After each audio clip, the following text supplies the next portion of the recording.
Hello, welcome back to another YouTube video. We're looking at corporate culture for 3.4.2. All I ask for is a subscribe and like and share with your friends.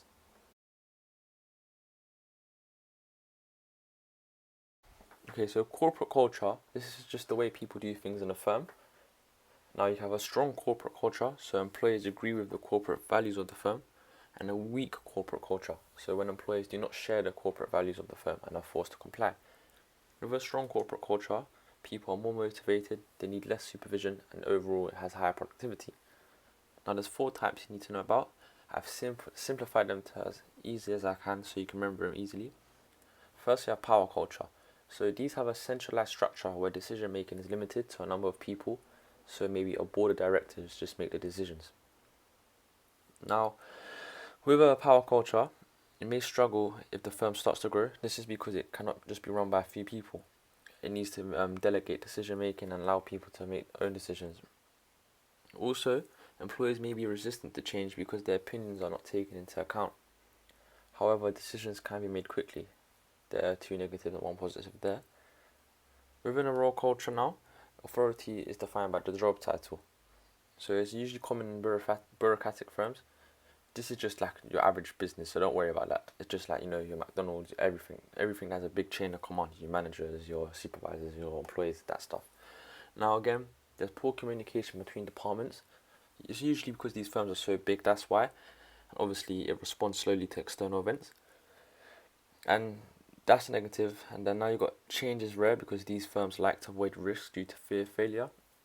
Just to say, you kind of just need to know what the different types are, and you don't really need to know all the positives and negatives. It's good if you do remember it, maybe talk about it a little bit in your exam, but don't worry about all of it off by heart. Then you've got your person culture.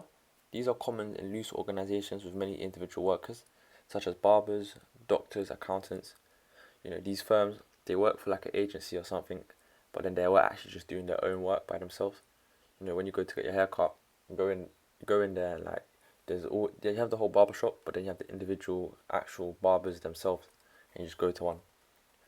Now, decisions on changes can be difficult to make. This is because all the employees will often think about the best decision for themselves rather than the whole firm.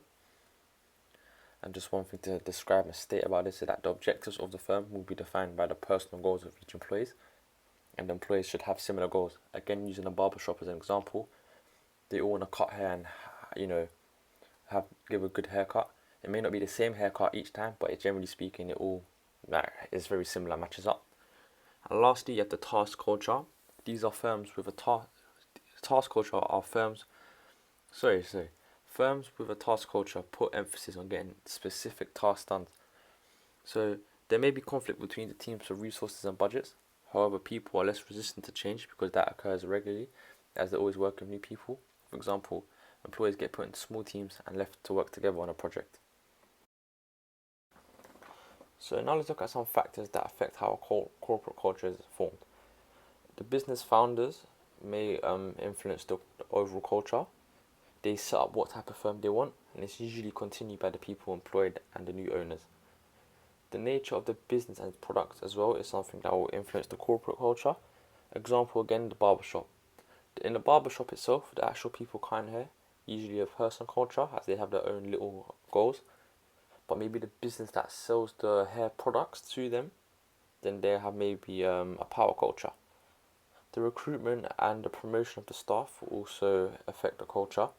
The attitudes of the staff that a business chooses to hire will affect the culture and that develops within that business. If you employ a lot of people that are motivated to work together in the team, that will usually lead to maybe a task culture. And lastly, the working conditions and rewards. These can affect an employee's motivation and attitudes towards the firms. When staff feel valued, the culture of the business is likely to get stronger. Like I always say, you don't have to remember everything, maybe 2 or 3 points. And there's also many other points, but I just haven't put them in. Just put those 4 because I feel like as if they're the best. But now let's look at 2 reasons why managers want to change the corporate culture. Well, a new manager may be employed, and when he joins a new firm, he may feel as if the way of doing things in an old firm he worked at was good, and he may apply it to the new firm. Also, a manager may change the culture of the business to be more competitive. Lastly, we're going to look at why changing the corporate culture can actually be difficult. Firstly, employees usually resist a change in corporate culture, especially if they've been with a firm for a long time. They'll think the original way of doing things is fine already. To overcome this, the managers should tell employees why they feel as if a change is necessary. Also, changing the culture involves changing the attitudes and behaviours of staff, which is very hard. It's hard to actually change someone's whole personality and what they think is right and wrong. Also, it can be difficult to make changes if the firm already has a strong culture and they're already working well together. The culture may be heavily embedded in the firm and influence the activities of the firm each day, so changing the culture could actually be disruptive. And lastly, it can be expensive. It will involve many things such as, maybe employing people, buying more machinery, renting out new offices, changing processes and more. So that can be another factor because it's too expensive.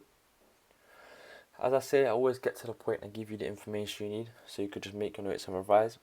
Hopefully this has been helpful, and all I ask for is a subscribe and like, because I know sometimes it's not fun to subscribe to an educational channel, but it will help with the channel, so thank you.